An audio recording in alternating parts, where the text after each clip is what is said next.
ऐसे नहीं, ऐसे नहीं, ऐसे नहीं, पहले खड़े रहो, खड़े लो। ऐसे खड़े होने का, हाँ, और ऐसे पैर मारने का, जोर से। माना क्या कर रही हो? माना क्यों मार रही हो? क्यों मार रही है इसे? क्या क्या इसने? अरे आई पूछो इसने क्या किया है? मेरी छोटी बाची के साथ, इतनी छोटी बच्ची के साथ इसने। अरे जब मैंने इसको देखा ना, इसका उसकी फ्रॉक में हाथ था। सही कह रही है माला, मैं इसे छोड़ूंगा नहीं। अरे ज्यादा दिखाने के लिए रुको, देखो कुछ गलतफहमी हुई है। संजू ऐसा लड़का नहीं है, अच्छा लड़का है। आप मेरे बहन के पति हो ना, इसलिए आपका लिहाज करके मैं इसे अभी जिंदा छोड़ रहा हूँ, लेकिन मैं इसे छोड़ूंगा नहीं, इसे कोर्ट ले जाऊंगा, नहीं छोड़ूंगा इसे मैं।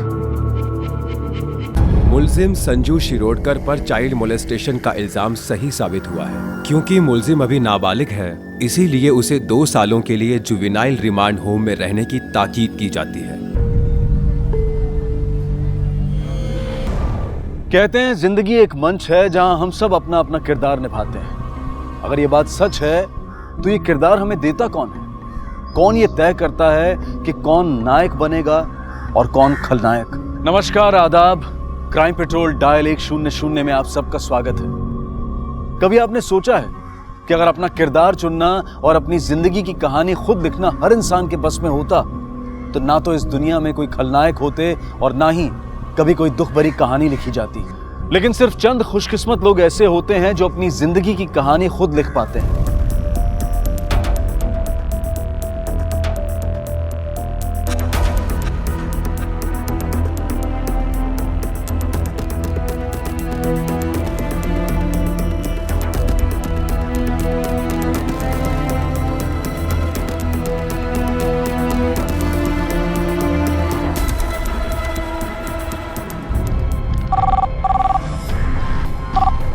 Hello, Borivali police station, sub inspector तांबे। कहाँ?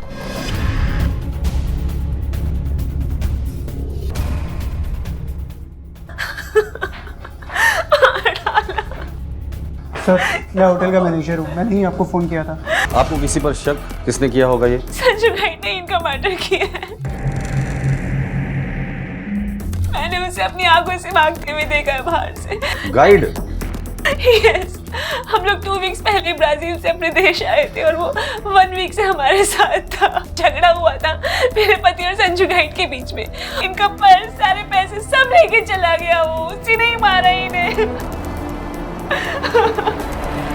आपके किसी स्टाफ ने मर्डर होते हुए या मुजरिम को भागते हुए देखा था? नहीं सर, हम लोग तो मिसेज अय्यर की चीख सुनकर वहाँ पहुँचे थे, तब तक वो वहाँ से भाग चुका था। आपके यहाँ तो सीसीटीवी कैमरास लगे हैं, आई होप काम कर रहे होंगे। फुटेज दिखाइए जरा। यस सर, लेकिन रात को कुछ टेक्निकल प्रॉब्लम आ गई थी जिसके लिए हमने इंजीनियर को बुलाया था। करीब 1 घंटे से 2 घंटे तक पूरा सिस्टम डाउन था, लेकिन उसके होटल से भागने की पूरी फुटेज हमारे पास है क्योंकि उस समय कैमरा ऑन था। ठीक है, फुटेज दिखाइए।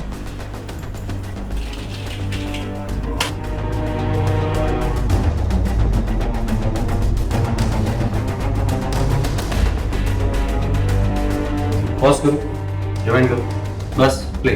तो चेहरा ढक ही है इस फुटेज में, शायद बाहर वाले फुटेज में दिखा, बाहर वाला फुटेज दिखा।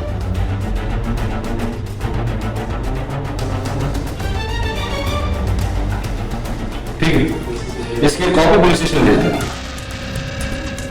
सर, ये संजू गाइड इतना भी मासूम नहीं है। पहले सीसीटीवी कैमरा से बचने के लिए उसने चेहरा छिपाया, फिर फ़ोन और सिम कार्ड को तोड़ के फेंक दिया ताकि पुलिस उसे ट्रैक ना कर पाए। इससे ये बात तो साबित हो जाती है कि उसे पुलिस की बेसिक वर्किंग स्टाइल या क्राइम के बारे में बेसिक नॉलेज तो है। तांबे, उसने चेहरा ढका हुआ था तो हम दावे के साथ नहीं कह सकते कि ये संजू गाइड था जिसके बारे में मिसेस अय्यर बोल रही थी। लेकिन अगर वो वही है तो इतना बेवकूफ़ नहीं है कि मर्डर करने के बाद वो अपने घर चले जाए। फिर भी उसके घर का एड्रेस निकाला। सर,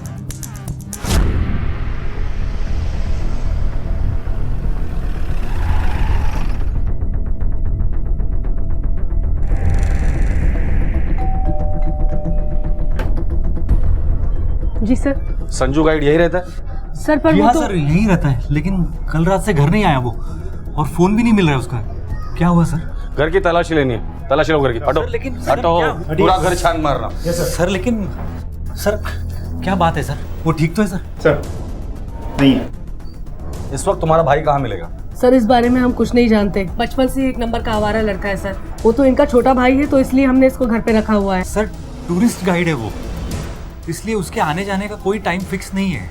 क्लाइंट के हिसाब से चलना पड़ता है ना सर। इन दिनों किस क्लाइंट को गाइड कर रहे हैं, कुछ आइडिया है? नहीं सर, पक्का पता नहीं है, लेकिन कोई NRI क्लाइंट है। मिस्टर एंड मिसेस अय्यर, और उसमें से मिस्टर अय्यर का मर्डर हुआ है और तुम्हारा भाई प्राइम सस्पेक्ट है। उसकी कोई फोटो है? सर है, मैं ला के देती हूँ। सर ये रहा।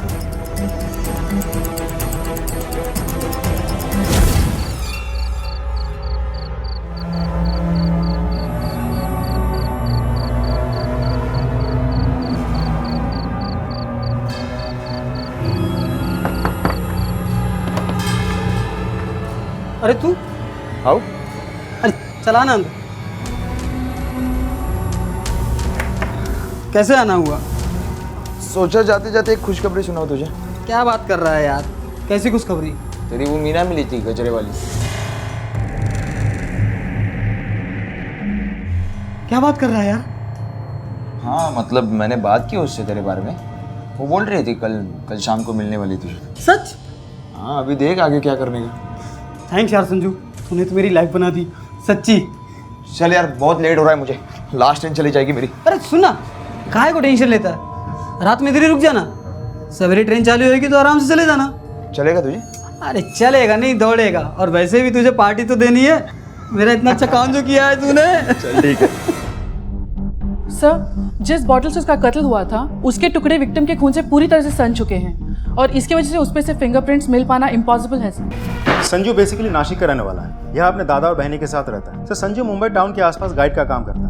दिखने में हैंडसम है, ठीक ठाक बोल लेता है, वेल मैनर्ड है, इसलिए फॉरेन टूरिस्ट के बीच वो बहुत फेमस है। अगर ये मर्डर संजू ने किया है तो ये उसके लिए पहला क्राइम नहीं है। इससे पहले भी नासिक में चाइल्ड अब्यूज के लिए वो 2 साल रिमांड होम में रह चुका है।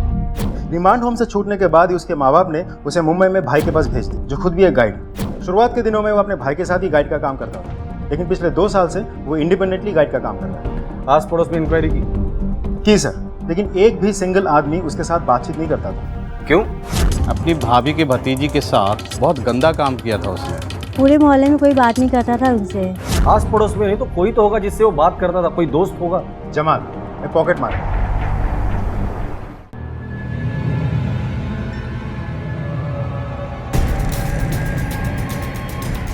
तब मैंने कुछ नहीं किया। उठ, छोड़ इसे। ये लीजिए, जाइए आप। साहब मुझे जाने दो ना। तू जमाल है ना? हाँ साहब। संजू तेरा दोस्त है? हाँ सर। और किस किस से दोस्ती है उसकी? सर उसकी हिस्ट्री से तो पूरा शहर जानता है साहब, इसलिए उससे दोस्ती करना दूर की बात भी नहीं करता साहब। उसकी हिस्ट्री तो नासिक से शुरू हुई, मुंबई कैसे पहुंच गई? उसकी बहनी की वजह से। वो उसको जरा भी पसंद नहीं करती थी। उसके बॉम्बे आने से पहले उसने सबको का बता दिया कि उसका केस चल रहा है, इसलिए उससे कोई बात नहीं करता था। उसके सिर्फ 2 ही दोस्त, मैं और यादव तो टैक्सी चला रहा था साहब, और क्या? और वो मेरा पार्टनर था साहब। पार्टनर? कैसे? वो गाइड है ना साहब।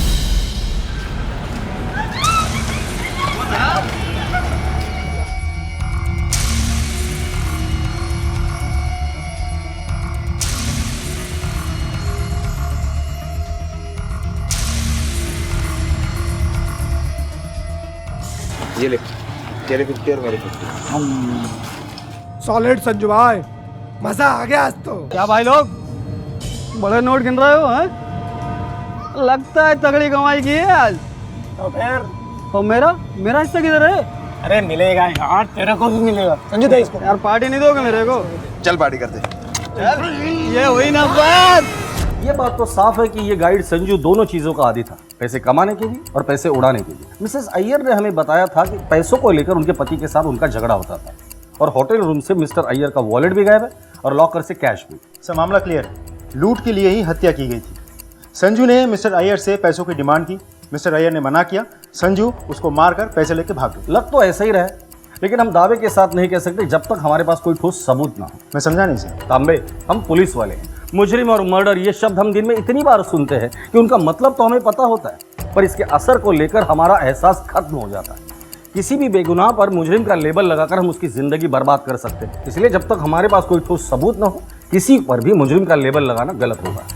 Sorry sir. It's okay. ये टैक्सी ड्राइवर यादव, ये कहाँ मिलेगा हमें?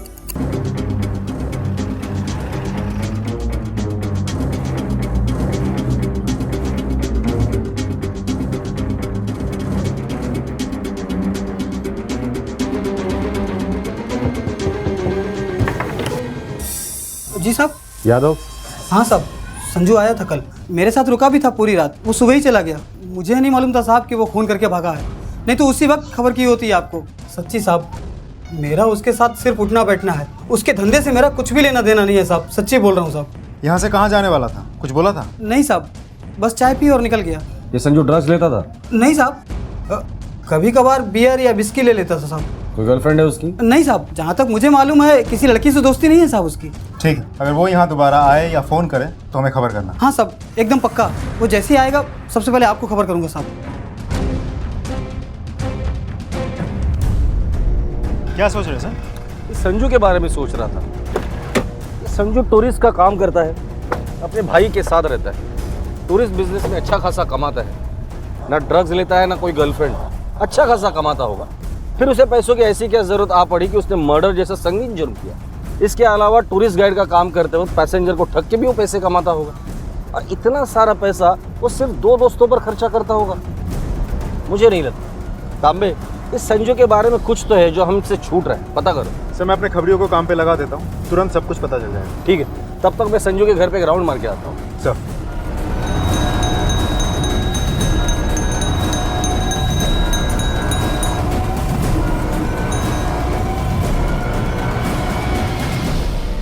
सर वो नहीं है यहाँ पर, और मेरा कोई रिश्ता नहीं है उसके साथ। बाबाची रूम कुठे आहे? सर रूम इधर है, मैं दिखाती हूँ आपको।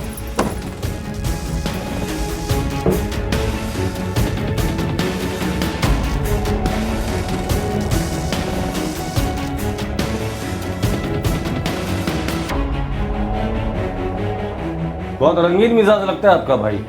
रूम की तलाशी लो। सर एक्चुअली टूरिस्ट गाइड है हम लोग, तो गर्मी में टूरिस्टों के साथ घूमना पड़ता है हमें, पसीने की बदबू ना आए इसलिए हमें वो परफ्यूम लगाना पड़ता है सर। सर ये मिला है। चाइल्ड पॉर्न, ये भी शायद आपके धंधे की जरूरत होगी ना?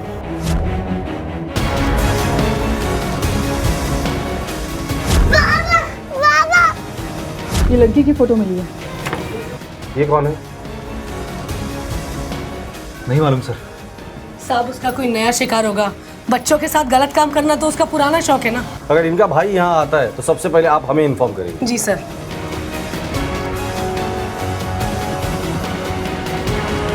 मैं ऐसा क्यों करूंगी, मुझ पे क्यों इल्जाम लगा रहे हो? चुप कर। मैंने पहले कभी बोला नहीं, लेकिन नासिक में ही तूने ही फंसाया ना उसको। क्या बिगाड़ा उसने तेरा? क्यों पीछे पड़ी हुई उसके? उस नीच इंसान के लिए तुमने मुझ पे हाथ उठाया ना? हाँ, एक बार पुलिस को पकड़ लेने दो उसको, देखना खुद से सर झुका के मेरे आगे ना माफी मांगी तो तुमने। श्वेता की तस्वीर का संजू के पास मिलना इस बात की तरफ इशारा कर रहा था कि अलग अलग जगहों और अलग अलग हालात में शुरू हुई इन दोनों की जिंदगी की कहानियां मिल चुकी थी। लेकिन कैसे? संजू का श्वेता के साथ क्या रिश्ता था? क्या वाकई संजू ने इस बच्ची को अपनी हवस का शिकार बनाया था या बनाने वाला था? और जिस एनआरआई का कत्ल करके संजू फरार हुआ था वो इस कहानी में कहां फिट बैठता था?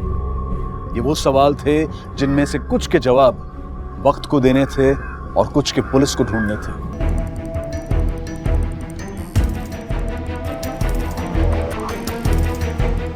नाम साहब बोल। पता किया उस गुंडे के बारे में मैंने साहब। 2 टाके की 13 नंबर गली में एक कैसर मौसी का चकला है, वहाँ उसका हर रोज का उठना बैठना है साहब। और एक बात साहब, वहाँ उसकी जमुना नाम की एक आइटम फिक्स है, वो सिर्फ उसके साथ ही उठता बैठता है साहब।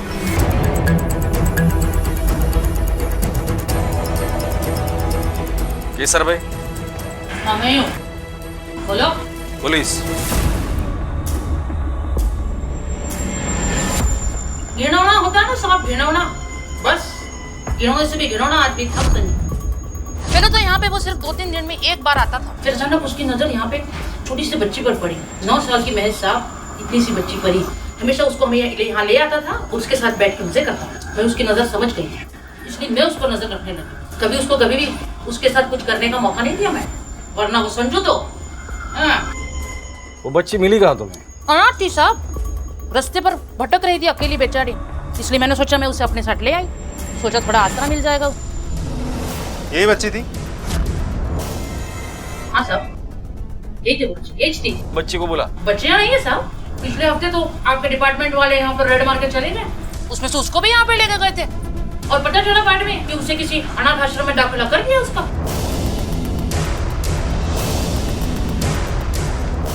सभी पुलिस स्टेशन को इन्फॉर्म करके उस अनाथ आश्रम के बारे में पता करो। Yes sir.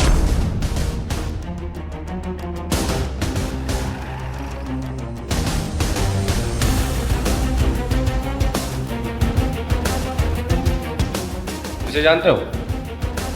हाँ सर, श्वेता नाम है इस बच्ची का। पुलिस जिस दिन उसे यहाँ छोड़कर गई थी, एक 23-24 साल का आदमी आया था उसे ढूंढते हुए। वो अपने आप को इस बच्ची का कजिन बता रहा था, लेकिन जब हमने उसे रिश्ते का तस्दीक करना चाहिए तो वो उसका कोई प्रूफ नहीं दे पाया, इसलिए हमने उससे मिलने नहीं दी।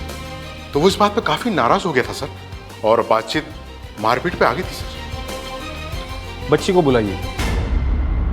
सर वो एक्चुअली में क्या है? क्या हुआ? बच्ची को बुलाने के लिए कहा तो आपके पसीने क्यों छूट गए?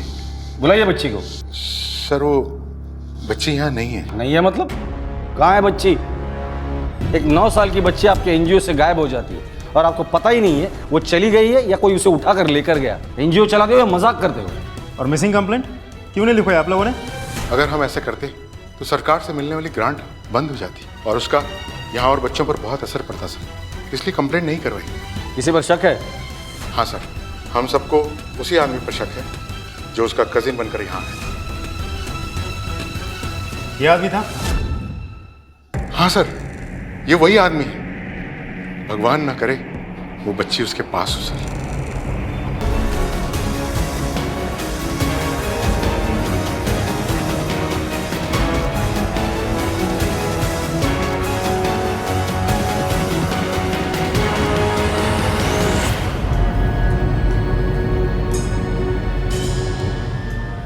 हेलो जमल भाई, संजू बोल रहा हूँ। संजू? अरे वो पुलिस। पता है मुझे, मेरी बात ध्यान से सुन। कल मैं सुबह मुंबई छोड़ के जाने वाला हूँ। आज रात को छुपने के लिए मुझे जगह चाहिए, प्लीज मेरी हेल्प कर। तू मेरे मालवानी वाले भाईजान का घर जानता है ना? एक काम कर, तू वहीं आ। सर ये संजू गाइड हमारे हाथ नहीं आ रहा और ना ये केस आगे बढ़ रहा है, क्या लगता है आपको? तांबे, जब भी कोई क्रिमिनल पुलिस से बचकर भागता है, जितनी उसकी सोच होती है उससे एक रास्ता बना लेता है। ये रास्ता पहले उसे हमसे आगे रखता है और फिर हमेशा हमेशा के लिए दूर। एक्सप्लेन करता हूं।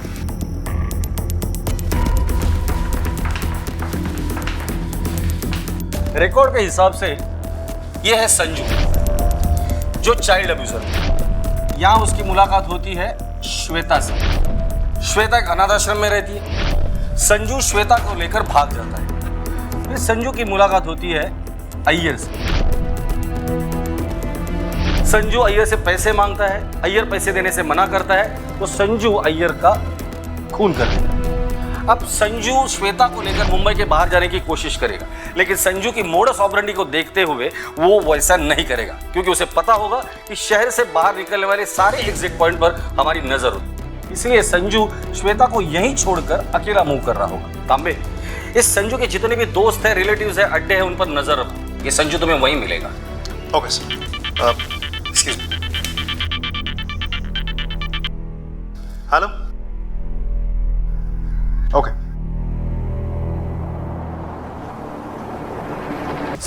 सर मैंने कुछ साले दोस्त माना था मैंने तुझे। चल। सर रुको। तूने मिस्टर अय्यर को क्यों मारा? अय्यर को क्यों मारा? श्वेता कहाँ है? क्या किया उसके साथ? श्वेता? हाँ श्वेता, वो छोटी सी बच्ची जिस पर तेरी गंदी नजर थी। अनाथ आश्रम से तूने किडनैप किया था ना? क्या किया उसके साथ? क्या है श्वेता? नहीं बोलेगा। तेरी खामोशी ना तुझे बचा नहीं सकती। तोड़ो इसे, तब तक तोड़ो जब तक ये सच ना बता दे। सर बहुत सख्त जान है। इतना तोड़ा लेकिन मुंह से एक शब्द नहीं निकला सिवाय श्वेता के। क्योंकि अभी तक उसे वहां चोट नहीं लगी जिससे उसे दर्द होगा। तांबे, डर सिर्फ इस बात का है कि लड़की तक पहुंचने में हमें देर न हो जाए। उसके पहले इसका मुंह खोलना पड़ेगा। एनआरआई अय्यर का हत्यारा और श्वेता का अपहरणकर्ता संजू गाइड अब पुलिस की गिरफ्त में था, लेकिन ना तो वो अपने जुर्म को कबूल कर रहा था और ना ही उससे इनकार कर रहा था। पुलिस के हर सवाल का उसके पास सिर्फ एक ही जवाब था, उसकी गहरी खाली आंखें और उसकी खामोशी। लेकिन अपनी तमाम कोशिशों के बावजूद पुलिस संजू की खामोशी नहीं तोड़ पाई, लेकिन उसे तोड़ना बहुत जरूरी था, क्योंकि श्वेता कहाँ है इस राज का खुलासा सिर्फ वही कर सकता था। और पुलिस को इस बात का डर था कि अगर वो वक्त रहते संजू की खामोशी नहीं तोड़ पाई तो कहीं श्वेता तक पहुंचने में उन्हें देर ना हो जाए। आगे क्या हुआ? क्या वाकई पुलिस का डर सही साबित हुआ? क्या सच में उन्हें श्वेता तक पहुंचने में देर हो गई?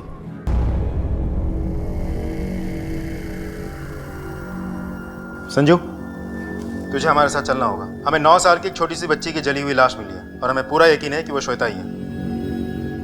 चल, शनाख्त करनी है। श्वेता, श्वेता ऐसे कैसे हो गया? सर ऐसे कैसे हो गया श्वेता के साथ?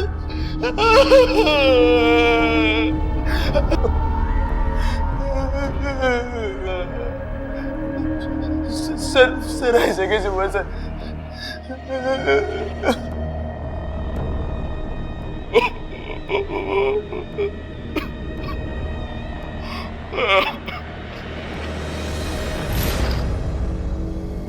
श्वेता की जली हुई बॉडी देखने के बाद तुम्हारी जो हालत हुई है उसे पता चल रहा है कि तुम उसका भला चाहते थे। संजू, अब तो सच बता दो, किसने किया ये सब? सर मैं उसे अपनी बहन मानता था सर। बहन? हाँ सर, मैं उसे पहले दिन से बहन मानता हूँ। जब मैं जमुना के कोटे पे उससे मिला था, लेकिन एक दिन पुलिस की रेड पड़ी तो वो अनाथ आश्रम चली गई और मौका मिलते ही तुमने उसे भगा लिया? नहीं सर, मैंने नहीं भगाया उसे। जब तुम्हें पता था कि श्वेता गायब होने के बाद सबसे पहला शक तुम पर आएगा तो तुम भागे क्यों? पुलिस के पास क्यों नहीं गए? क्योंकि पुलिस कभी सच का पता नहीं लगाती, उनको सिर्फ फाइल क्लोज करना आता है। मेरे साथ पहले भी ऐसे हुआ है, दोबारा ना हो इसलिए मैं नहीं आया। अच्छा ही हुआ श्वेता भाग गई, उसे एनजीओ और वो अय्यर के पास से। मतलब? मिस्टर अय्यर और मिसेस अय्यर ने मुझे गाइड बनाया था। उन्होंने मुझे कहा कि उनको बच्चा नहीं है, वो किसी बच्चे को गोद लेना चाहते हैं, इसीलिए इंडिया आ रहे। मतलब पहिल्याच वेळी नजरेसमोर श्वेता आली सर। मुझे लगा कि उसको आई बाबा मिल गए, उसकी जिंदगी सुधर गई। मैंने उनको कहा कि अभी पेपर जल्दी बनाओ। मैंने श्वेता को समझाया, वो भी बहुत खुश थी। श्वेता को देखते ही उन्होंने पसंद कर दिया था सर। एडॉप्शन की प्रोसेस चालू ही थी सर। उसके होने वाले आई बाबा के पास मैं श्वेता को लेके जाता उनके होटल पे, ताकि एक दूसरे को जान सके। ये एडॉप्शन वाली बात क्यों छुपाई हमसे? मैंने कुछ पर्पजली नहीं छुपाया। वो सडनली मेरे हस्बैंड की डेथ हो गई तो मैं बहुत घबरा गई और मुझे कुछ याद ही नहीं रहा। एनजीओ वाले ने मुझे बताया कि 2-3 दिन में पेपर तैयार हो जाएंगे। मिस्टर अय्यर और मिसेस अय्यर बहुत खुश थे। उन्होंने मुझे एक बड़ी टीम थी, मैं भी बहुत खुश था। खुशी मनाने में जमुना के कोटे पे गए। निकल यहाँ से बाहर। क्या कर रही है? तुझे क्या लगा था मुझे पता नहीं चलेगा? राक्षस है तू, राक्षस। ये क्या बोल रही तू? हाँ, मैंने क्या किया? वो अनाथ आश्रम वाला यहाँ आया था तेरी तरह नोटों की गड्डियाँ लेकर, और पता है नशे में उसने सब पक दिया। तुम लोग श्वेता को 5 लाख में बेचने वाले थे ना, सब पक दिया है उसने। तू मेरी आंखों से ना बिल्कुल दूर हट जा, बिल्कुल दूर। ये क्या बोल रही तू? क्या बोल रही हो? यही सच है। तू निकल जा, निकल जा मेरी आंखों के सामने से, जा यहाँ से। मुझे बहुत गुस्सा आया सर। मैं दूसरे दिन वो अनाथ आश्रम में गया, उसके मैनेजर को 2-4 थप्पड़ लगाए। लड़की के साथ ऐसे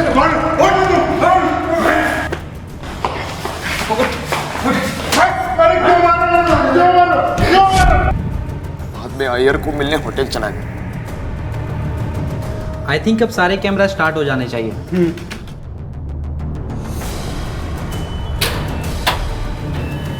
mister Iyer, mister Iyer, mister Iyer.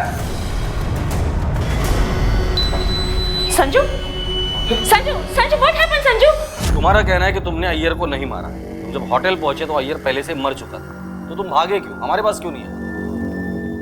Sir मैं ये जानता था, मैं आपके पास आया तो वो एनजीओ वाले और मिसेस अय्यर मिलके मुझे फंसा लेंगे, इसलिए मैंने भागने का सोचा। मैं कल ही भागने वाला था मुंबई से। संजू, जो कहानी तुमने सुनाई है दिल तो करता है कि उस पर यकीन करूं, पर कानून इस बात की इजाजत नहीं देता जब तक तुमने जो कहानी सुनाई है उसके सच्चाई के सबूत हमें नहीं मिले।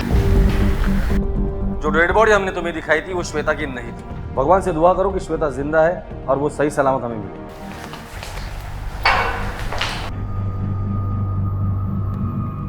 पुलिस को इस बात का पूरा यकीन था कि संजू की खामोशी टूटते ही उन्हें उन सारे सवालों के जवाब मिल जाएंगे जिनकी तलाश में वो अब तक जुटी हुई थी।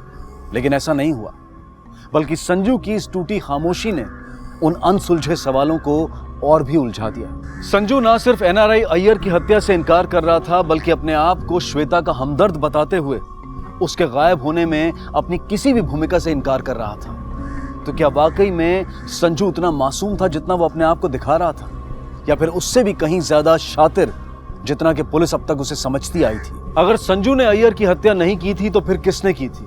और अगर श्वेता उसके पास नहीं थी तो फिर वो कहां थी? अरे बाबा, ये शॉप क्या है? भीतर देखो।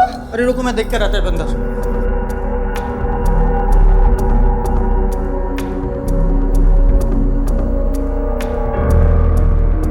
ओको सुनछो, हमारे घर में चोरी हुआ है। हेलो हेलो पुलिस इंस्पेक्टर, आपको फ़ोन करने के बाद ना हम दोनों ने मिलकर पूरा घर चेक किया। घर में जो लॉकर लॉक करके गया था वो वैसा ही लॉक है, उसमें से कोई कीमती सामान भी चोरी नहीं हुआ है। लेकिन ये घर का हालत देखकर तो ऐसा लग रहा है कि हमारा पीछे से कोई रह रहा था यहाँ पर। 2 दिन पहले मित्रा वो बोलपुर जा रहे थे, तो ऐसा उस लड़की ने कहा था। आखिरी बार कब देखा था उसे? मैम 2 दिन पहले जब वो कंपाउंड से बाहर जा रही थी तो मैंने उसको रोका और पूछा कि कहाँ जा रही हो, तो उसने कहा कि कुछ सामान लेने के लिए जा रही हूँ, कुछ टाइम पे वापस आ जाऊँगी। दुकान मालूम है तुम्हें? हाँ सर, एक लड़की आई तो थी सामान खरीदने, तो सामने वाले बंगलो है ना, वहाँ पे किसी की मेहमान बता रही थी। मैम और एक बात, उस दिन वो सामान खरीदने के बाद वापस नहीं आई। तुम एक काम करो, स्केच वाले को बुलवाकर उस लड़की का स्केच तैयार करवाओ।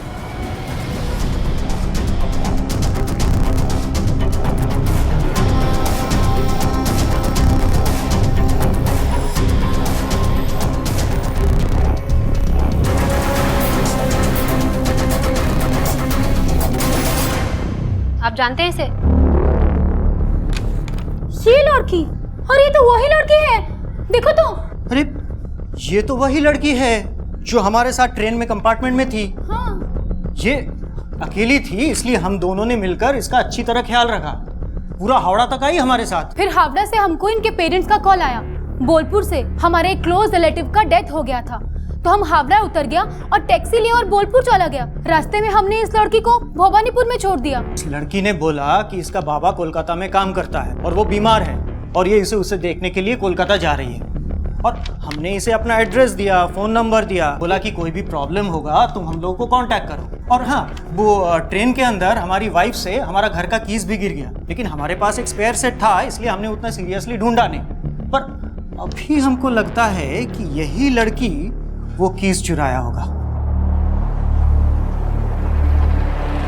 उस लड़की के पास घर की चाबियां भी थी और उसे घर का एड्रेस भी मालूम था, और उसे ये भी मालूम था कि मिस्टर मित्रा अपने घर नहीं बोलपुर जा रहे। तुम एक काम करो, मुंबई पुलिस को उस लड़की का स्केच भिजवाओ, हो सकता है हमें उससे रिलेटेड कोई भी इन्फॉर्मेशन मिले, मिसिंग या कुछ और। Yes ma'am. सर, एक गुड न्यूज़ है, श्वेता जिंदा है। ये रहा स्केच। श्वेता मिल गई आपको? वो जिंदा है? वो मिली नहीं, सिर्फ खबर मिली है कि वो कोलकाता में कहीं है। कोलकाता? सर,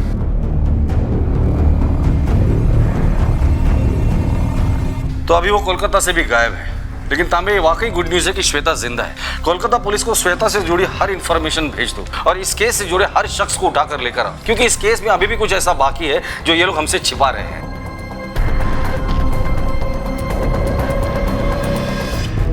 मैम, मुंबई से बच्ची की इन्फॉर्मेशन आ गई। इसका नाम श्वेता है। अचानक से रातों रात मुंबई के एक ऑर्फनेज से गायब हो गई। फुटेज में कुछ मिला? यस मैम, मित्राज ने जो एग्जैक्ट डेट बताया था उस दिन की फुटेज हमने चेक किया है। उसमें साफ दिख रहा है बच्ची कंपाउंड में एंटर करते हुए। उसके बाद ये घर से बाहर निकलती है, खाने पीने के लिए सामान खरीदती है और फिर घर में वापस। प्ले करो इसे। ये लड़की घर से बाहर निकली और फिर इसने खाने पीने का सामान भी खरीदा और वापस भी चली गई, लेकिन ये अचानक गायब कहाँ हो गई? Please please please please please मुझे मत मारिए सर। मैं मानता हूँ कि ऑपरेशन के नियमों में मुझसे कुछ गलती हुई। 5 लाख रुपए में मैं श्वेता को भेजना चाह रहा था, पर संजू का इसमें कोई हाथ नहीं, वो इस बारे में कुछ नहीं जानता।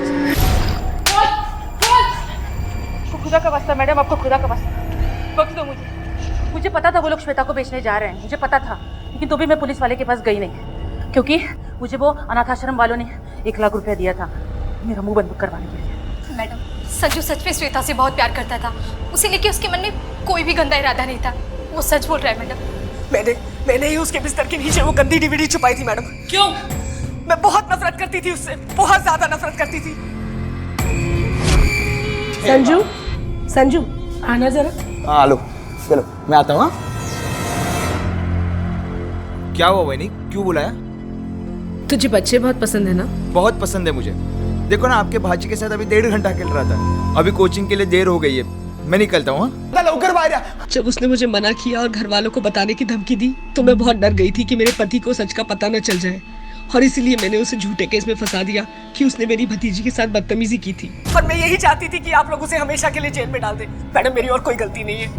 मिसेस अय्यर, आपके जुर्म की कहानी आपके पार्टनर्स ने हमें इंस्टॉलमेंट में बता दी है। हमें यह भी पता चला है कि आप और आपके स्वर्गीय पति ब्राजील में ह्यूमन ऑर्गन्स का बिजनेस करते थे। अब बची हुई कहानी आप हमें बताएंगी या बुलवानी पड़ेगी?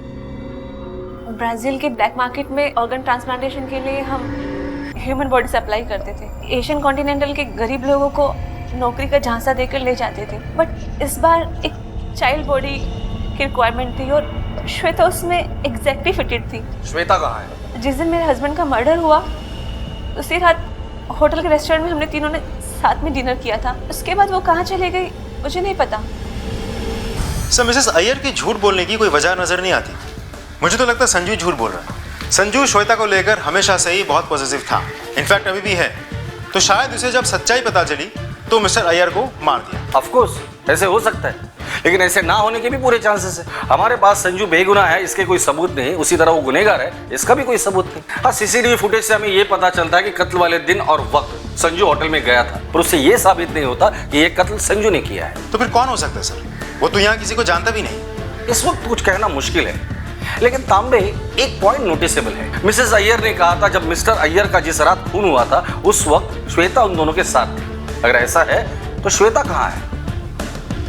आपको क्या लगता है सर, क्या हो सकता है? मुझे लगता है कि इस पूरी कहानी में एक और किरदार इन्वॉल्व है जो अभी तक हमारे सामने नहीं आया, या फिर इन्हीं किरदारों में से कोई एक है जो डबल रोल प्ले कर रहा है। नहीं समझा सर। कोलकाता पुलिस को फोन करो और अपडेट्स लो।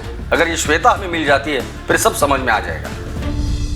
हम लोग पूरी कोशिश कर रहे हैं, पर वो लड़की अचानक हवा की तरह गायब हो गई है, वो भी बिना कोई क्लू छोड़े। Thank you very much ma'am, thank you. वो लड़की मुंबई में हुए एक मर्डर केस की बहुत ही इंपॉर्टेंट कड़ी है। कम ऑन, एक काम करते हैं, हम लोग फिर से शुरू करते हैं। उस कंपाउंड के जितने भी बंगलों के ओनर्स हैं और उनकी फैमिली पर नजर रखो।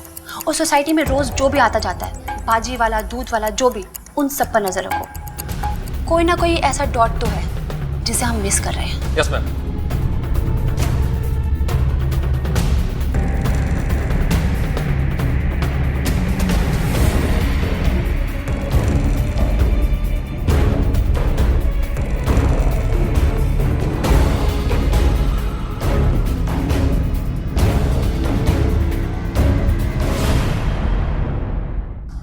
और कैसी है तुम्हारी तबीयत? सलाम साहब, आप मुझे बुला लेते, कोई कुछ पूछना था क्या? सुना तुम्हारी तबीयत खराब है तो सोचा खुद जाकर मिल लो।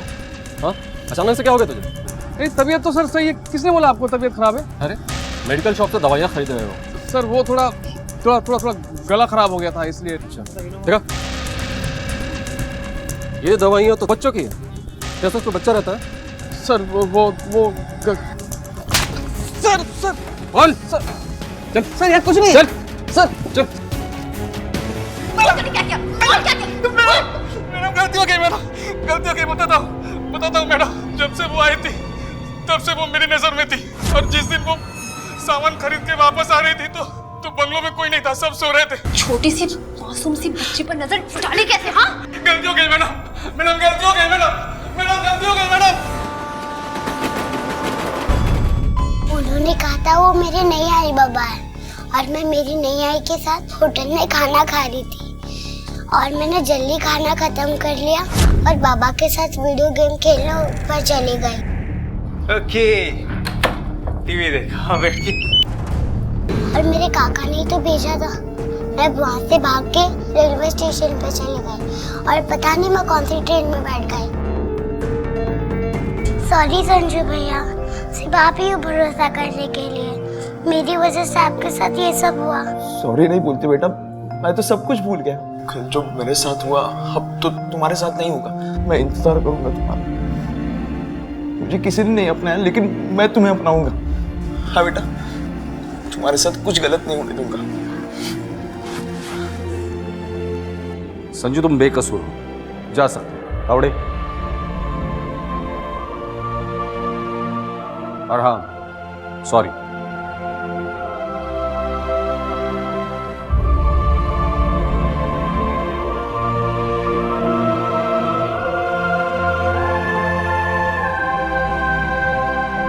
और इस तरह संजू गाइड और श्वेता की इस कहानी का अंत हुआ।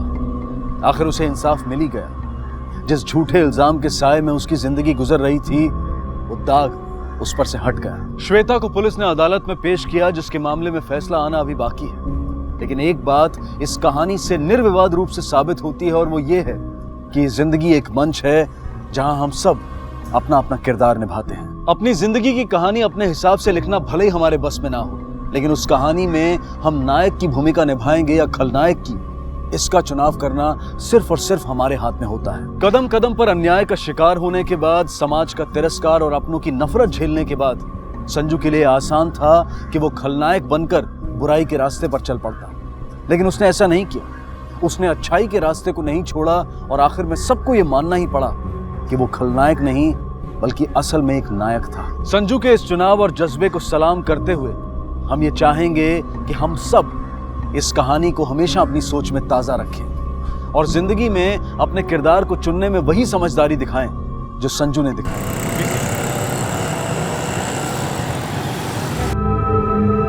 सुनो, सब ले लिया? हाँ। कुछ छूटा नहीं है ना, वरना लेट हो जाएगा। सुनो, मैं बोल रही थी आई बाबा बोल ही रहे हैं तो क्यों ना हो जाने के बाद चले। अंजलि कुछ नहीं होने वाला, चलो जल्दी निकलते हैं और जो कुछ भी होगा देख लेंगे ना, है कि नहीं?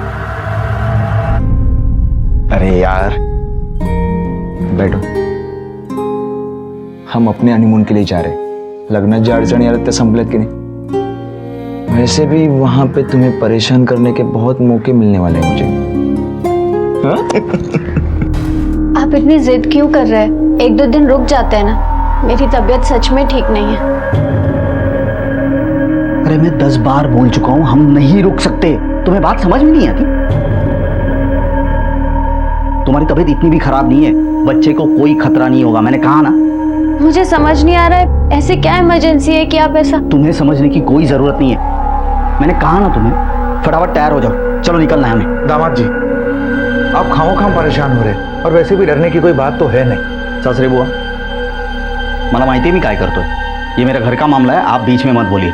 मैंने डिसाइड कर लिया है, आज हम लोग जा रहे हैं बस।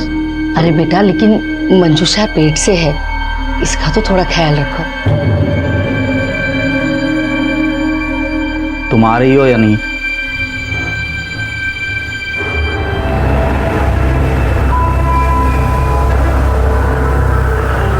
क्या हो? लगी है भाई। तैयार आराम से। सोहम, मुझसे बर्दाश्त नहीं हो रहा। ताई टेन्शन घेऊ नको, आपण हॉस्पिटलमध्ये जाऊया। भाऊजी लवकर आलो रे आलो, 2 मिनिटं। सर गाड़ी में 4 आइडेंटिटी कार्ड मिले, जिसमें से 2 आइडेंटिटी कार्ड के ऊपर के सरनेम सेम है और बाकी 2 आइडेंटिटी कार्ड के ऊपर के सरनेम सेम है। मतलब ये दोनों कपल है। और सर मुझे लगता है कि ये चारों एक ही फैमिली के हैं। सर हाईवे पर लूटपाट का मामला दिखाने की कोशिश की गई है, लेकिन वैसे है नहीं, क्योंकि गाड़ी में मोबाइल पर्स सब कुछ वैसे के वैसे ही है। हो सकता है, लेकिन फिलहाल कुछ नहीं कहा जा सकता। शिंदे, किस आदमी को बाथरूम लगी हो, इसीलिए इसने हाईवे से गाड़ी नीचे 50 मीटर दूर यहाँ कच्चे रास्ते पर रोकी, और जैसे ही गाड़ी से बाहर निकला इन पर किसी ने हमला कर दिया और सबको मार दिया। एक काम करो, इस पूरे एरिया की तलाशी लो, शायद कोई सुराग मिल जाए। Okay sir. चलो।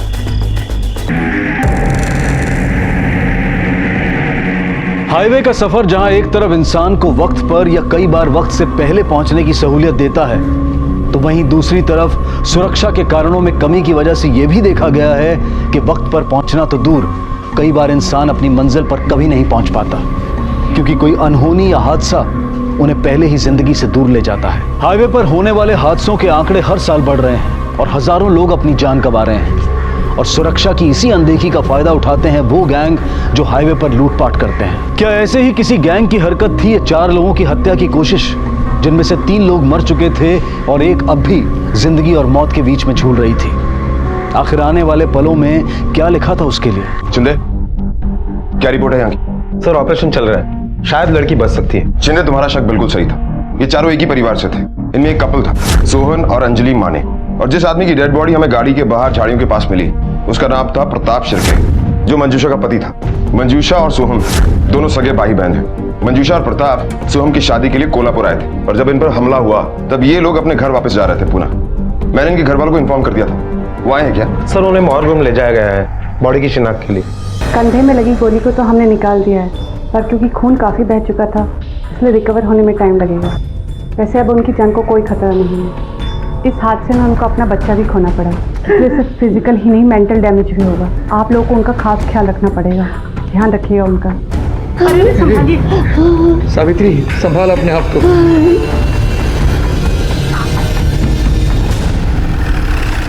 सर ये उन हिस्ट्री शीटर्स की लिस्ट है जिनका हाईवे पर लूटपाट करने का रिकॉर्ड है। चिंदे, मुझे नहीं लगता ये काम हाईवे पर लूटपाट करने वालों ने किया है। इसकी 2 वजह। पहली वजह ये है कि वो लोग अपनी तरफ से पूरी कोशिश करते हैं कि पुलिस को उनका कोई भी हिंट ना मिले, और दूसरी वजह ये कि अगर ये मामला लूटपाट का होता तो कैश, मोबाइल, ज्वेलरी सब गायब होता, लेकिन ऐसा कुछ नहीं, सब कुछ बरामद हुआ। सर ये बैलिस्टिक रिपोर्ट।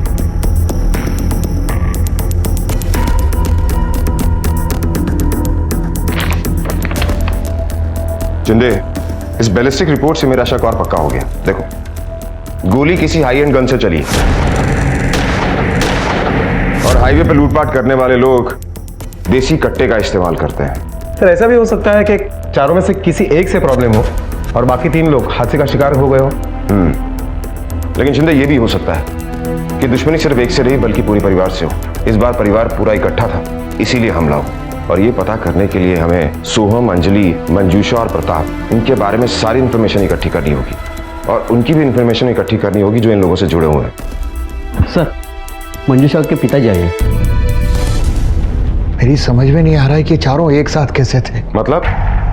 सर वैसे तो इन चारों को पूना जाना था, पर सोहम और अंजलि पहले निकले थे। थोड़ी देर बाद में मंजूषा और प्रताप निकले थे, दोनों अलग अलग गाड़ियों से। अच्छा ये बताओ कि चारों को पूना जाना ही था तो 2 अलग अलग गाड़ियां क्यों नहीं? सोहम और अंजलि को हनीमून के लिए जाना था, नई नई शादी और थोड़ी प्राइवेसी, इसीलिए अलग अलग गाड़ियों में गए। और वैसे तो आप जानते ही हैं कि आजकल के बच्चों को समझाना कितना मुश्किल है, इसलिए हमने मना भी नहीं किया था। सर मुझे अभी अर्जेंट निकलना पड़ेगा, क्या है कि सातारा में मुझे अर्जेंट काम है। ठीक है, फिलहाल आप जा सकते हैं, लेकिन हो सकता है कि आपको जल्दी वापस आना पड़े। चिंदे, कमाल का आदमी है।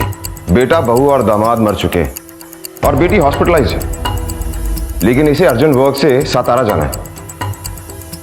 सर मुझे नहीं लगता कि जनार्दन हमें सब कुछ सच बता रहा है। बात कुछ और है और ये बता कुछ और रहा है।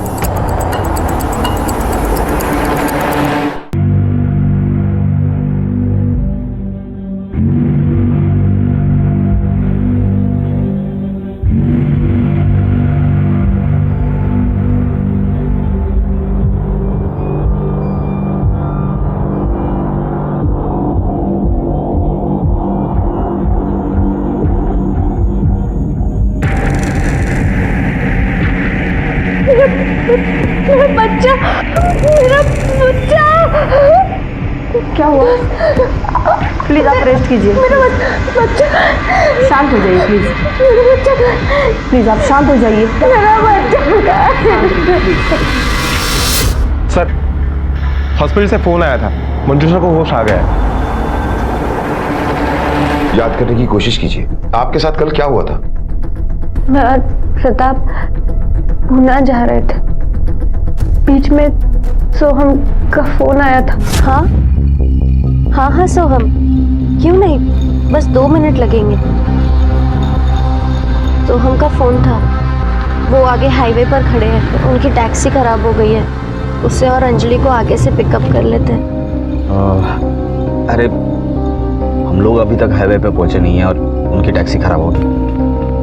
पुणे गए ना, दूसरी टैक्सी पकड़ के आ जाए। क्या हुआ? हाँ हाँ, नहीं कुछ नहीं, ठीक है, पिकअप कर लेंगे उन्हें। उसके बाद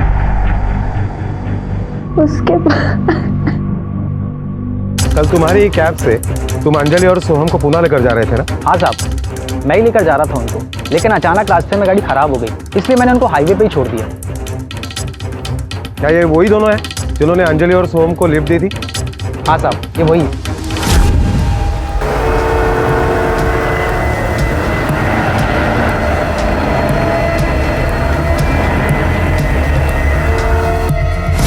और प्रताप ने अंजलि और होम को हाईवे से पिकअप किया था।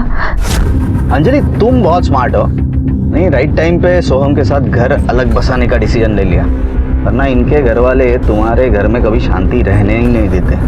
आओ भाऊजी, 4 दिवस झाले लग्नाला, कभी तो अच्छा बोलो फैमिली के बारे में। गलत कह रहा हूँ क्या कुछ?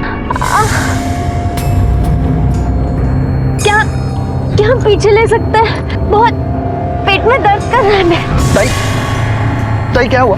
हाँ, पानी दो। अरे थोड़ा सहन कर लो, इनको पुणे भी छोड़ना है और हमें आगे जाना है। भाऊजी, ताई की तबीयत इंपॉर्टेंट है या पुणे जाना?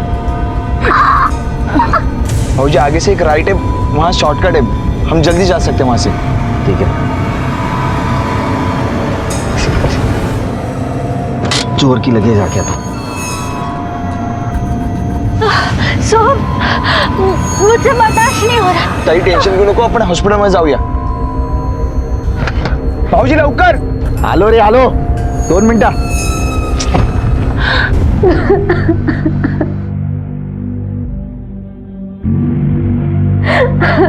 इंस्पेक्टर साहब, आपको इन्हें थोड़ा और वक्त देना होगा। ठीक है डॉक्टर, आप जरा हमारे साथ आइए। डॉक्टर, हमें इनसे कुछ जरूरी इंफॉर्मेशन चाहिए। कितना टाइम लगेगा इन्हें रिकवर होने में? कितना टाइम लगेगा ये तो मैं नहीं बता सकती, लेकिन हाँ, रिकवर होने में टाइम तो लगेगा। और आप लोगों के सवालों से उनकी तबीयत और भी खराब हो सकती है। वो वैसे ही मेंटल और फिजिकल ट्रॉमा में है, एक तो शूट आउट की वजह से और दूसरा वो अपना बच्चा खो चुके हैं। Thank you doctor. शिंदे, मुझे ऐसा लगता है जिसने भी ये कत्ल किया है उसका टारगेट प्रताप था, या शायद मंजूषा और प्रताप दोनों, और ये सोहम और अंजलि गेहूं के साथ घुन की तरह पिस गए। सर, लेकिन एक बात मेरे समझ में नहीं आ रही है, इस प्रताप को मंजूषा के माँ बाप से क्या प्रॉब्लम थी कि उसने शादी करके आई हुई नई बहू को भड़काने की कोशिश की? अंजलि, तुम बहुत स्मार्ट हो, नहीं राइट टाइम पे सोहम के साथ घर अलग बसाने का डिसीजन ले लिया, वरना इनके घर वाले तुम्हारे घर में कभी शांति रहने ही नहीं देते। हो सकता है वो सच बोल रहा हूँ या फिर अपनी कोई कमी छुपाने की कोशिश कर रहा हूँ। इस प्रताप के बारे में सारी इंफॉर्मेशन हमें मंजूषा के बाप से मिलेगी। उसका बाप सितारा में कुछ अर्जेंट काम के लिए गया हुआ ना, वापस आया कि नहीं? हाँ सर, मैंने एक कांस्टेबल उसके पीछे लगाया था, अभी वो अपने घर पर ही है। प्रताप सिर्फ अपने बारे में ही सोचता था, उसने मेरी बेटी की कभी फिक्र नहीं की। हमेशा मेरी मंजूषा को दुख दिया है उसने। अरे 4 लोगों के बीच उसे बेइज्जत करता था। सर, सच कहूं तो प्रताप बहुत गुस्से वाला आदमी था, यहाँ तक कि उसने मेरे सोहम पर कोर्ट केस भी कर दिया था, हमारी अपनी जमीन हथियाने के लिए। वो सबको गालियां देता था, किसी की इज्जत करना तो उसे आता ही नहीं था। इसलिए तुमने उसे तंग आकर जान से मार दिया, है ना? सच कहूं तो हाँ, मैं उसे तंग आ गया था, पर मैंने उसका खून नहीं किया। मैं अपने बेटे बहू को क्यों मारूंगा? मैंने किसी को नहीं मारा सर।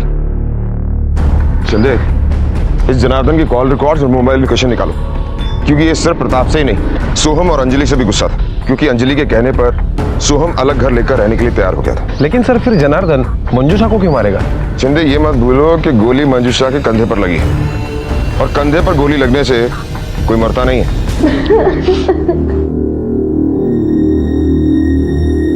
मत रो बेटा, कितना रोएगी? मर जाना चाहिए था मुझे इस नाक जैसी जिंदगी में। मेरा बच्चा ही तो एक सहारा था, वो भी इस दुनिया में नहीं रहा, तो किसके लिए जीऊंगी? नहीं बेटा, रोते नहीं, मेरी बात सुन। वो प्रताप ने तो तेरी जिंदगी वैसे भी नरक बना के रखी थी, और अब तो तेरा बच्चा भी नहीं रहा। सुन, अब तो तेरी जिंदगी आजादी से अपने तरीके से जी सकती है बेटा। 30 साल की उम्र में विधवा बनकर मैं कैसे आजाद हो सकती हूँ?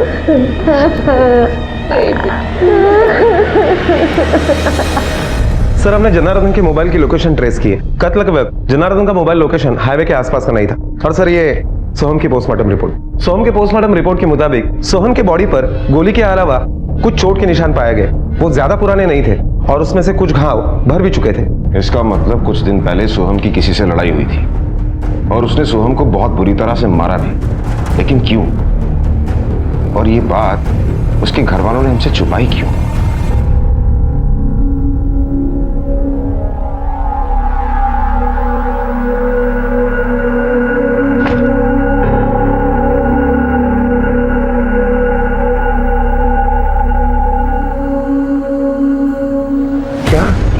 सोहम का झगड़ा हुआ था?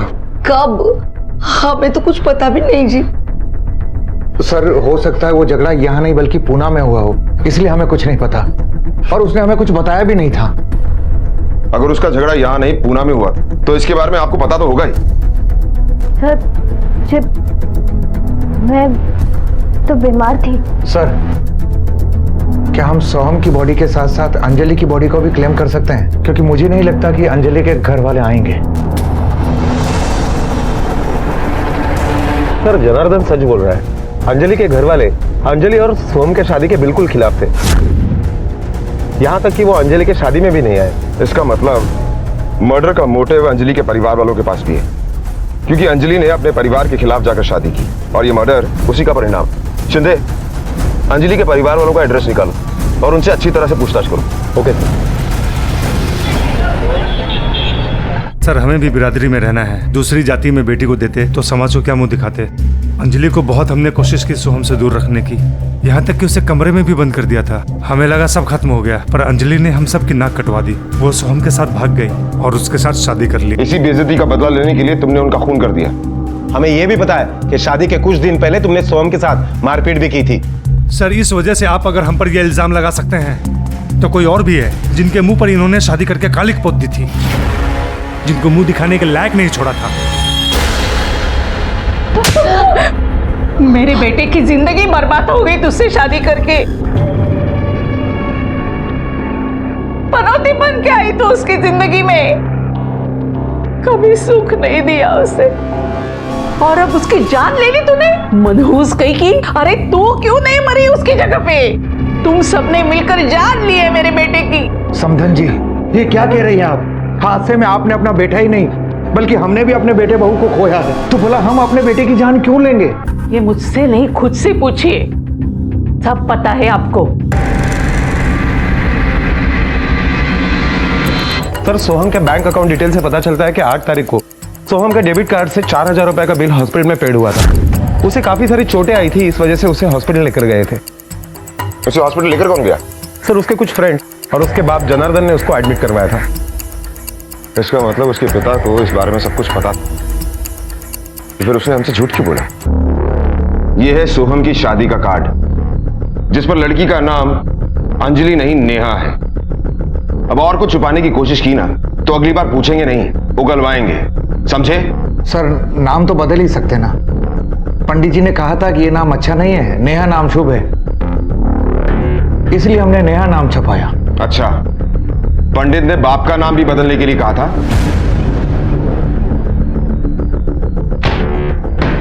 देखो इसे, इस पर बाप का नाम रघुनाथ भोसले लिखा हुआ है, कॉर्पोरेटर। तुम्हें पहले एक सांगा कि तुम झूठ क्यों बोल रहे थे? कहीं ऐसा तो नहीं कि उससे डर कर सच छुपा रहे थे? मैं भला उससे क्यों डरूंगा? अच्छा, उससे नहीं डरते? फिर उस दिन तुमने झूठ क्यों बोला था कि तुम्हें नहीं पता कि सोहम को किसने मारा, बल्कि तुम ही उसे हॉस्पिटल लेकर गए थे?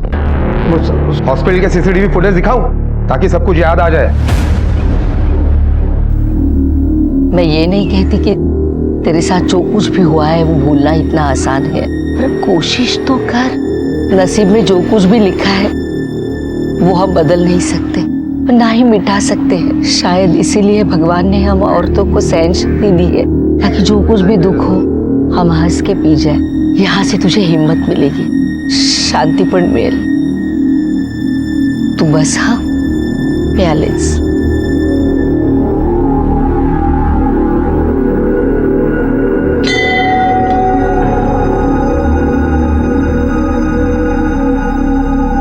पंडित जी, मेरी बेटी मंजूषा के नाम से पूजा कीजिए।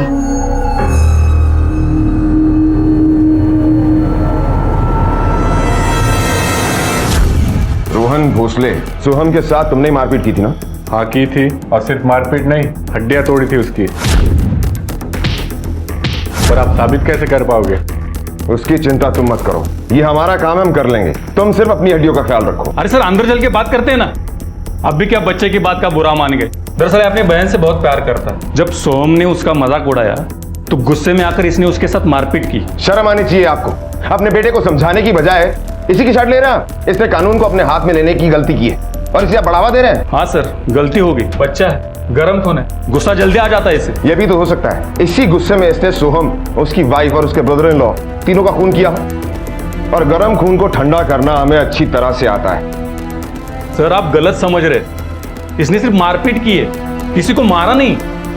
इसने नहीं मारा तो आपने मारा है। सर मैं किसी को क्यों मारूं? मैं तो भगवान का शुक्र मानता हूँ ये सब शादी के पहले हो।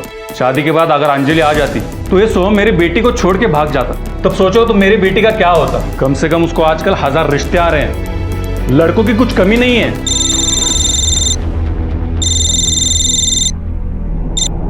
हेलो, क्या?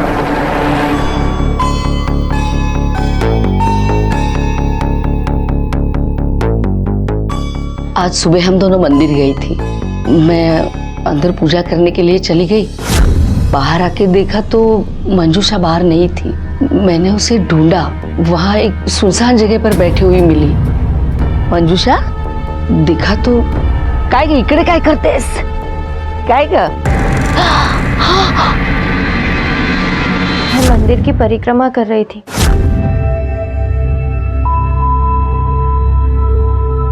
जैसे ही मंदिर के पीछे की तरफ पहुंची तो छोड़ो छोड़ो मुझे, मुंह पर कंबल होने की वजह से मैं देख ही नहीं पाई कि कौन था। हाईवे पर हमला हुआ और सिर्फ मंजूषा बची, लेकिन उसने कुछ भी साफ साफ नहीं बताया। और आज भी उस पर हमला हुआ और उसने कुछ नहीं देखा। मुझे लगता है ये मंजूषा मेन टारगेट है, या शायद इन मर्डर्स के पीछे मंजूषा ही है। शिंदे काम करो, इस मंजूषा पर नजर रखो और इसकी पास्ट प्रेजेंट फ्यूचर डिटेल्स सब कुछ निकालो। Okay sir.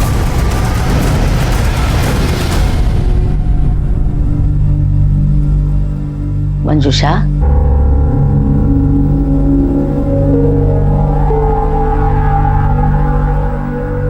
तूने पुलिस से झूठ क्यों बोला? कैसा झूठ आई? यही कि तुझ पर जिसने हमला किया उसे तूने देखा ही नहीं। क्योंकि मैंने सच में नहीं देखा। उसने मेरे ऊपर कंबल। चुप कर, जब मैं वहां पहुंची तब वहां कोई कंबल वंबल नहीं था। क्या बात है बेटा, किसे बचाना चाहती है?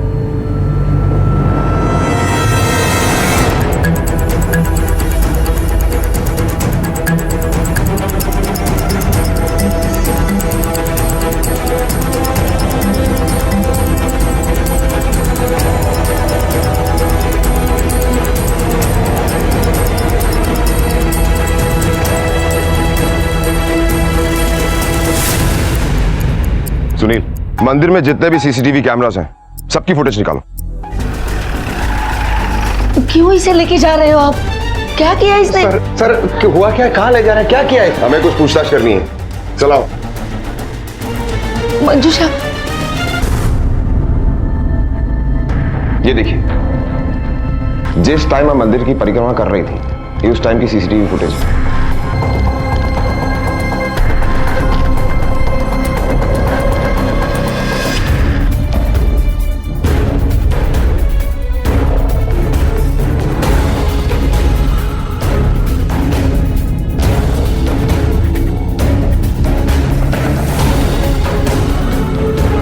सलाम साहब।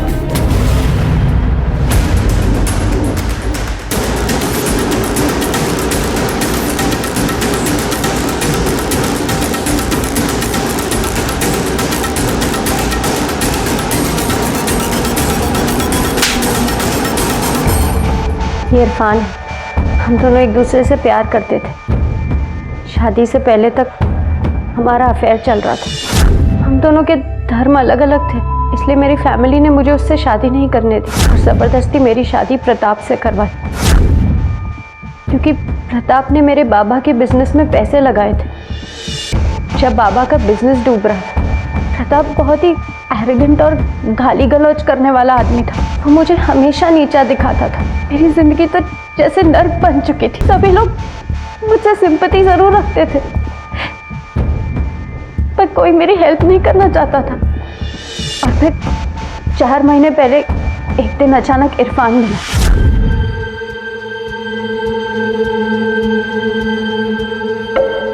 उसके बाद अक्सर वो मेरा पीछा करता था।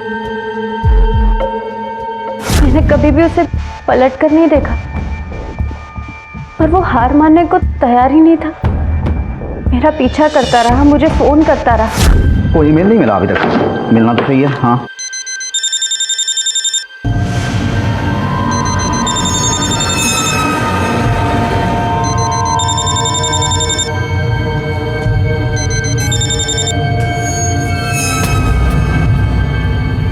फिर मैंने आखिरी बार मिलकर इरफान को समझाने का सोचा और उसे मिलने बुलाया। कहाँ थे तुम? कब से तुम्हारा इंतजार कर रहा हूँ मैं। आके तरस गई थी तुम्हें देखने के लिए। इरफान प्लीज दूर रहो मुझसे। अब मेरे और तुम्हारे बीच कुछ नहीं हो सकता। तुम मेरा पास्ट हो, प्रताप मेरा प्रेजेंट है। अरे पर ये अचानक से क्या हो गया? इरफान, आज के बाद मैं तुमसे कभी नहीं मिलूंगी। मैंने इरफान वाली बात किसी को भी नहीं बताई।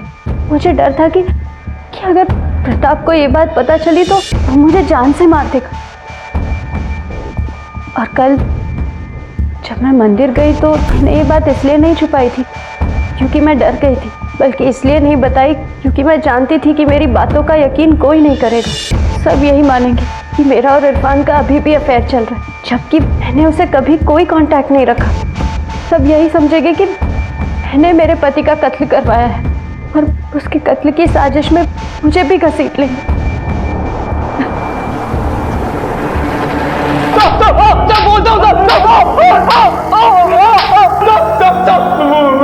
नहीं मारा साहब। देख, तेरे मोबाइल लोकेशन से हमें पता चल चुका है कि 8 तारीख को जब मर्डर हुआ तब तू हाईवे पे था। चल सच सच बता, तूने मंजूषा के लिए प्रताप को मारा ना?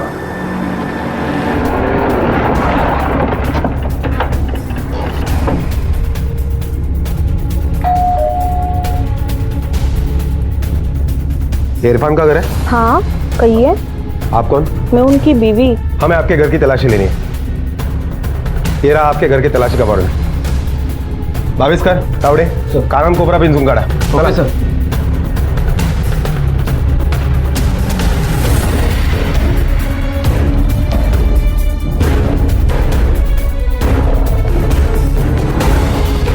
सर, पूरा घर ढूंढा, गन कहीं नहीं है। सर, इथे पण काय नाही भेट।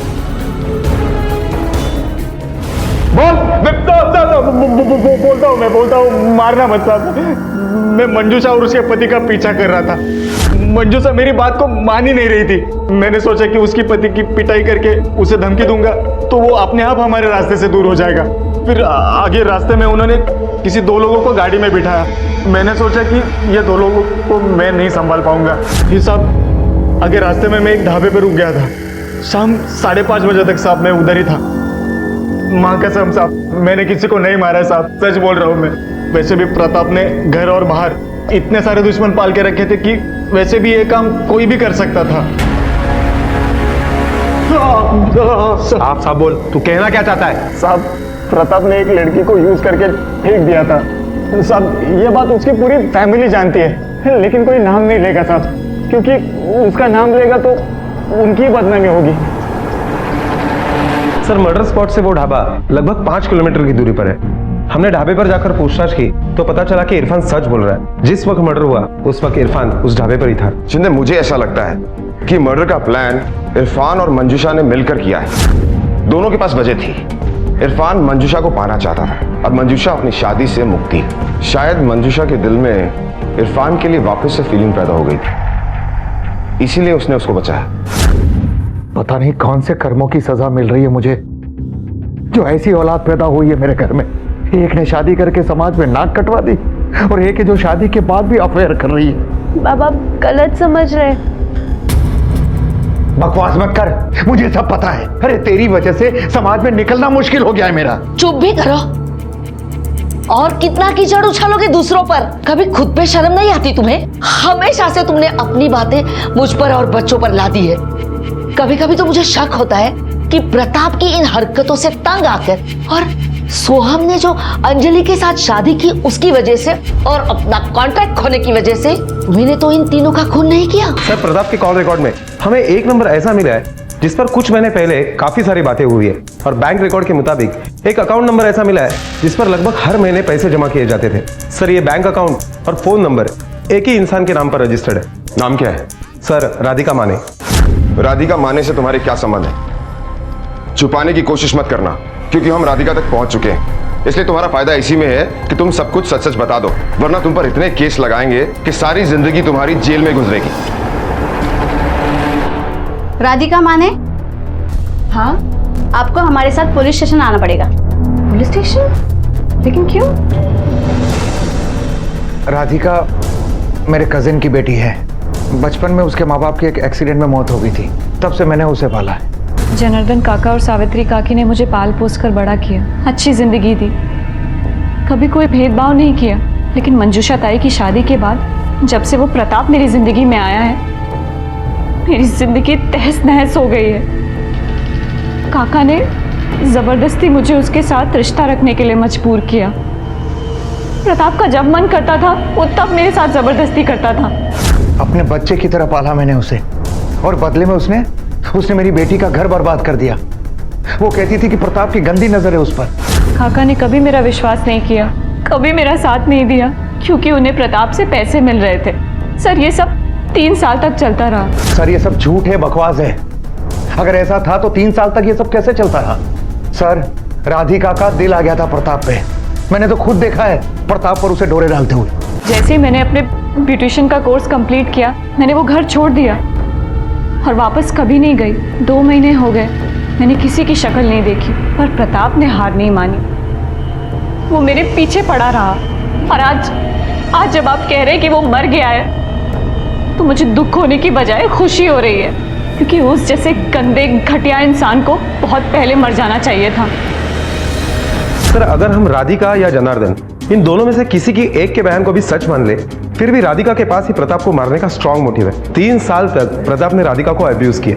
उसने अपने बीबी तक को नहीं छोड़ा और इसे भी छोड़ना नहीं चाहता था, और इसीलिए इन सब से मुक्ति पाने के लिए और बदला लेने के लिए राधिका ने प्रताप के ऊपर गोली चलाई होगी, और गलती से सोहम और अंजलि दोनों मारे गए होंगे। शिंदे, इस राधिका पर नजर रखो, पता करो इसने किसी से कोई गन तो नहीं खरीदी थी, या किसी को सुपारी दी हो, या ये भी हो सकता है कि उसने किसी के साथ मिलकर प्रताप को मारने की प्लानिंग की हो। Okay sir.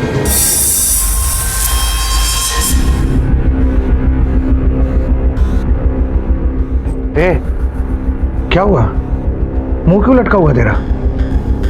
कुछ नहीं, बस सोच रही थी कि झूठी इज्जत और पैसे कमाने के लिए आप सच को कितना दबाओगे। क्या हम नहीं जानते हमारे घर में राधिका पर क्या गुजरी है? उस बेचारी राधिका ने क्या नहीं सहा? क्या प्रताप नहीं? फालतू बात मत कर। जिस चीज की अक्ल नहीं हो ना, उसके बारे में बकवास नहीं करनी चाहिए। तेरी नजर में तो बिल्कुल कभी सही था ही नहीं। मैंने कभी कोई सही काम किया ही नहीं। जब घर से बाहर निकलोगी ना, समाज में जिंदा रहने के लिए और घर चलाने के लिए हाथ पैर मारोगी ना, तब जाकर पता लगेगा कि दुनिया क्या है और कैसे चलती है। बकवास करती है।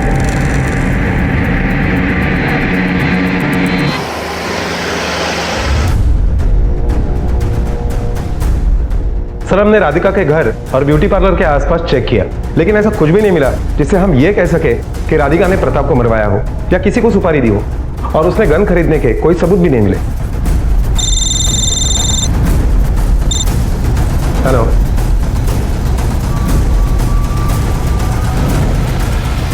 अरे भाई, तुम्हारे पैसे दे दूंगा मैं। कहीं भागा जा रहा हूं क्या? भरोसा रखो ना, बोल रहा हूं। कितनी बार बताऊं मैं तुम्हें? दे दूंगा। हाँ, कैसे हैं आप? काफी बिजी लग रहे हैं। कैसे चल रहा है आपका काम? काम तो ठीक ही चल रहा है। अच्छा, लेकिन हमें तो ये पता चला है कि आप कंप्लीटली नेहा के पिता के ऊपर डिपेंडेंट थे, और जब नेहा के साथ आपके बेटे का रिश्ता टूटा तो आपसे सारे कॉन्ट्रैक्ट वापस ले लिए गए, और ऊपर से कमेटी ने इंक्वायरी बिठा दी ये पता करने के लिए कि पिछले 15 साल से आपने कितनी ईमानदारी से काम किया है। सही बात है? हमारे धंधे में ये सब तो चलता ही रहता है। तो अचानक आपके बेटे के मर्डर के बाद आपकी आर्थिक हालत कैसे सुधर गई? हालात तो सुधरने वाले थे। कमेटी ने सब इल्जाम वापस ले लिए, क्योंकि जनार्दन शिर्के के खिलाफ मेरिट में कुछ साबित ही नहीं हुआ। हो सकता है कि इत्तेफाक हो कि मेरिट में कुछ नहीं मिला, पर बड़ा अजीब सा इत्तेफाक है। जब बेटे की शादी होने वाली थी तो कोई भी तुम्हें एक भी कॉन्ट्रैक्ट देने के लिए तैयार नहीं था, लेकिन जैसे ही तुम्हारा बेटा और बहू मरे तुम्हें सब कुछ वापस मिल गया। कहीं ऐसा तो नहीं कि अपना सब कुछ वापस पाने के लिए तूने खुद ही अपने बेटे और बहू को मरवा दिया हो, और प्रताप तो वैसे ही तुम्हारे गले की हड्डी बना हुआ था, उसे भी रास्ते से हटा दिया हो। आप मुझ पर झूठा और बेबुनियाद आरोप लगा रहे हैं। उसने अपनी बेटे की शादी मेरे बेटे से करने के लिए इनकार किया था, इसलिए इस बात का बदला लेने के लिए मैंने कमेटी बिठाई थी। सर, सोहम के मौत के बाद जनार्दन मेरे पास आया और रोने लगा। ये सब उसके बेटे की गलती थी।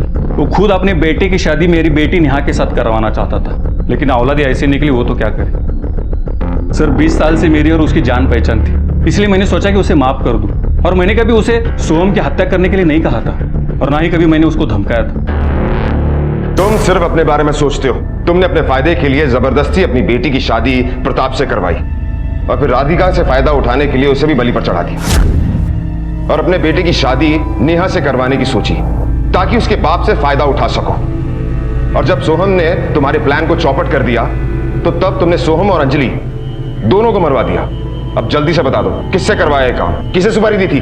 बोल। साहब, मैं सेल्फिश नहीं हूं। आज की इस जोड़ तोड़ की दुनिया में जैसे जिंदा रहा जाता है, बस मैं भी वही कर रहा था, पर मैं अपने लिए नहीं कर रहा था, अपने परिवार के लिए कर रहा था। पर इस सब के लिए मैं किसी को मार नहीं सकता। सोहम तो मेरा अपना बेटा है। अच्छा, तो रघुनाथ से मिलने के लिए क्यों गया था? वो भी तुरंत अपने बेटे की मौत के बाद। तेरे जैसा बाप अपने बेटे की मौत का भी फायदा उठा सकता है।